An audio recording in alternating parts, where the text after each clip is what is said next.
네, 뉴욕 증시 마감 상황 살펴보는 김선영의 인 USA SH 인베스트먼트 김선영 연구원과 미국 현지 연결해서 얘기를 들어보도록 하겠습니다. 연구원님 안녕하십니까? 예, 안녕하십니까. 김선영입니다. 네, 자 뉴욕 증시 간밤에도 계속해서 좀 상승세로 이어갔습니다. 아무래도 좀 그리스에 대한 낙관론이 계속해서 좀 좋은 작용을 하고 있는 것 같습니다. 예, 그렇습니다. 오늘 뉴욕 증시는 호재와 악재가 팽팽히 맞섰던 가운데 3대 지수가 모두 소폭 상승했고 특히 나스닥 지수는 이틀 연속 사상 최고치를 경신했습니다. 그리스의 채무 협상이 타결될 것이라는 기대감이 어제에 이어 이어졌지만 연준의 9월 금리 인상 가능성이 힘이 실린 것이 주가 지수의 추가 상승을 저지하는 하루였습니다. 유로존 재무장관 협의체인 유로그룹이 내일 또다시 회의를 갖고 그리스가 제출한 새 개혁안에 대해 논의를 할 예정인 가운데 그리스의 개혁안이 긍정적인 평가를 받으면서 구제금융 협상이 타결될 것이라는 기대감이 높아진 것이 개장초 유럽과 뉴욕 증시의 동반 호재가 된 하루였습니다. 하지만 연준의 제롬 파월 이사가 연준이 오는 9월 금리 인상에 나설 확률이 50% 이상이며 12월에 또다시 인상이 있을 것이라는 전망을 한 데다 상무부가 발표한 지난 5월 미국 내 신주주택 판매가 전달보다 2.4만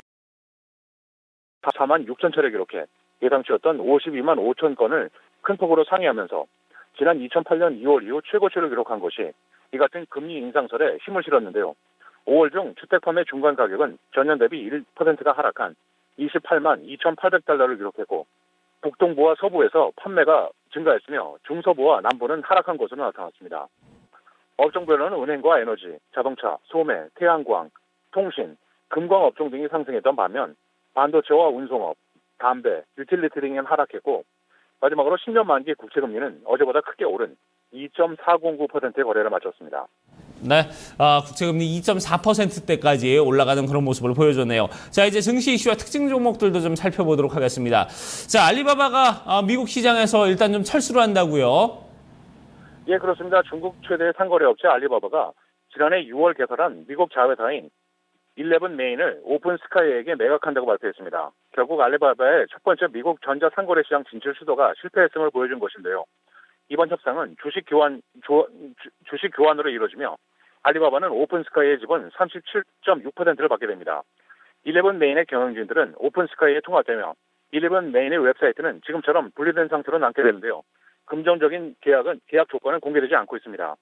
알리바바 측은 11메인을 정리하지만 대신 해외 사업 확대 전략의 일환으로 해외 상점과 브랜드 제품을 중국 소비자들에게 직접 판매하는 것을 돕는 것을 집중할 계획이라고 밝히고 있습니다.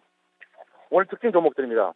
다우지수의 구성 종목이며 포스트잇과 스카치테이프로 유명한 제조업체 3M은 사모펀드 KKR이 보유하고 있는 추락 방지 장비 업체 캐피탈 세이프티를 25억 달러에 인수한다는 소식에 0.2% 상승세로 거래를 마쳤습니다.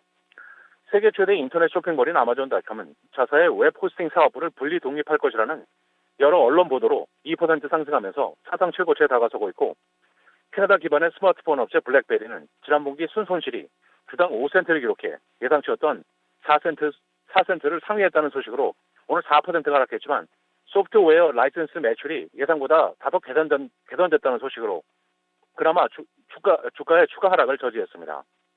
올리브 가든과 레드 랍스터를 운영하는 다든 레스토랑은 지난 분기 주당 1달러 8센트의 순이익을 거둬 예상치였던 83센트를 크게 상회하고 13.8%의 매출 증가를 기록했다는 소식에 1% 상승하면서 거래를 마쳤고 증권사 바클레이스가 작년에 이루어진 위성TV 업체 디렉TV 인수가 올 후반부 순익 증가로 이루어질 것이라면서 투자 의견을 중립에서 비중 확대로 높인 데 따라 대형 통신업체 AT&T는 3% 넘는 상승세를 보였으며 마지막으로 증권사 JP모건이 올 후반기 매출 감소 추세가 이어질 가능성이 높다면서 투자 의견을 중립으로 낮춘 데 따라 하드드라이브 업체 웨스턴 디지털은 2.2% 하락세로 거래를 마쳤습니다.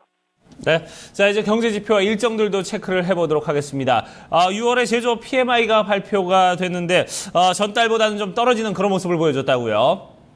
예, 그렇습니다. 지난 6월 미국의 제조업 경기가 전달보다 위축됐지만 여전히 완만한 확장 국면에 있음을 보여주고 있습니다.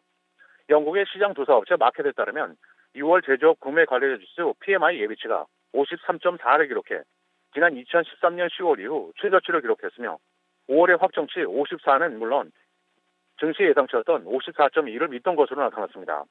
항목별로는 고용지수가 2개월 연속 2014년 11월 이후 최고치를 기록했지만 생산지수는 전달에 55.2에서 53.9로 밀렸으며 신규 주문 지수는 54.3에서 54.5로 소폭 상승했습니다. 한편 전미 공급거래자협회 ISM의 6월 제조업 PMI 지수는 오는 7월 1일에 발표될 예정입니다. 마지막으로 내일은 노동부의 주간 고용지표, 에너지부의 주간 원유 재고량, 그리고 상무부의 1, 4분기 GDP 최종치 등의 경제지표와 함께 주택건설사 레나, 종자업체인 몬산토, 가정용품 소매업체 베드베스앤비욘드, 가구업체인 허먼밀러와 스테일케이스가 지난 분기 실적을 발표할 예정입니다. 네, 알겠습니다. 오늘도 좋은 말씀 감사합니다. 네, 고맙습니다. 네. 자, 이렇게 저희가 미국 연결해서 뉴욕 증시 마감 상황 살펴봤습니다. 나스닥 이틀 연속 좀 신고가를 이어가는 그런 모습을 보여주고 있었습니다. 자, 그러면 저희가 지수별로 좀 흐름은 좀 어떻게 움직였는지 좀 자세히 알아보도록 하고요. 또 지수에 영향을 미쳤던 그런 외신 소식들, 어떤 소식들이 있는지 또 알아보도록 하겠습니다. 자, 시황센터 연결합니다. 어이제 앵커 우성 기자 두 분 전해주시죠.